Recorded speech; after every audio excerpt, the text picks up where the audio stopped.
Hi everyone, so let's now focus on the national minimum wage and the living wage.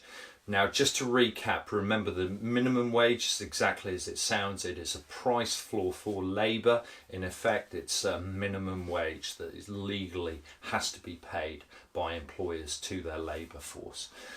Whereas with the living wage, it's effectively a rebranded minimum wage for those over age 25. Okay, now this is deliberately set at a higher rate, and we've seen that the target is to reach 60% of median earnings for the living wage by 2020. Okay, so let's assess some of the potential advantages. Firstly, that it may help to reduce voluntary unemployment, because having slightly higher wages than you would see in a perfectly competitive equilibrium in the perfectly competitive labour market will incentivise work. Okay, so it encourages people to actually join the workforce. It also acts as an incentive to employers to actually train up their staff and invest in their human capital to ensure that they're getting full value for money from their now more expensive staff. So that can also be a big positive here. That it can help to actually improve the marginal revenue productivity of staff and the productivity of the country as a whole. To counterbalance or counteract monopsony power in the labour market. So we've seen monopsony labour markets can offer lower than equilibrium wage rates. They might also have not as good of working conditions perhaps, and the minimum wage and the living wage can be seen as a means to actually redress that balance. What's also significant here is that you've got to remember this in the context of declining trade union membership, as well as less militant trade unions, so less working days being lost to strikes. So that's why it's seen as more important. Poverty alleviation, and finally reduce labour market differentials. Both of these points can help to actually improve the distribution of income across an economy and thereby reduce the Gini coefficient. And this is really talking about relative poverty, this point here. There's one other potential advantage you could throw into this as well, and that is that it can also act as an incentive to substitute labour for capital. Why is that an advantage? Well, it's an advantage to the economy as a whole because it can generate more productivity. Yes, it may well mean, though, for the labour market, there may be more unemployment as a direct result of this, okay? So what about the disadvantages? Unemployment, the extent is, of course, dependent on the actual elasticities of demand and supply for those given types of labour.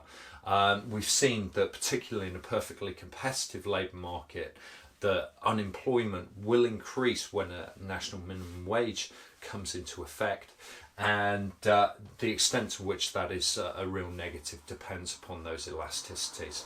Okay, let's move on to the next one.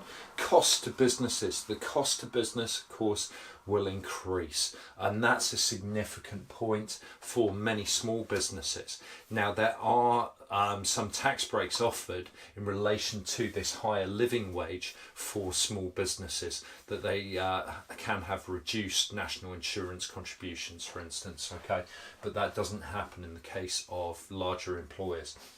Reduced differentials may de-incentivize training as well. So for some employees, they may not actually want to participate in further training because actually the living wage is at a good level and they're not necessarily inclined to actually go above and beyond to actually train themselves up further perhaps. There are, of course, regional variations, and the living wage has a different rate for London and then for the rest of the UK. But the rest of the UK, of course, has very different costs of living when it comes to perhaps the southeast versus South Wales, North Wales, the southwest, Scotland, and so on. So some people argue that there should be a regionalised living wage. Trade unions go one further and actually say, well, there should be a living wage based upon certain industries. Okay, most people think that that idea is quite unworkable, but certainly regional minimum wages are plausible and are in effect in some countries. What about the potential impact on youth employment as well? It's youth employment which obviously finds it difficult to actually get its first start in the labour market. And if youth employment, the people with the lowest skills often and the least amount of experience are trying to enter the workplace at a time where perhaps there's a higher participation rate and an increased rate of unemployment, the level of youth employment may suffer. Okay, let's wrap this up then. So what about the evaluation? Well, the impact will depend upon the type of employment and the elasticities, because clearly this is not going to affect people that are much better paid than the national minimum wage and the living wage. In those sort of sectors you may see very, very little impact at all. It might just be some sort of low skilled tasks such as office cleaning or something where you may see some sort of impact.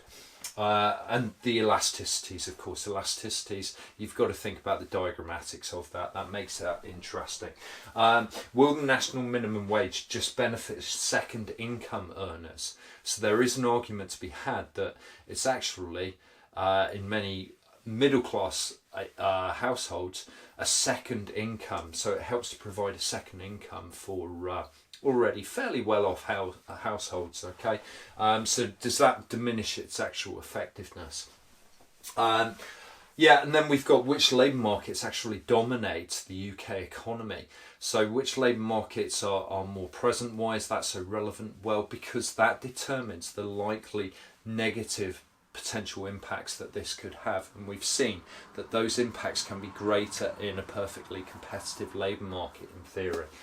And finally, what impact upon monopsony employers and their level of supernormal profit and thereby their level of dynamic efficiency.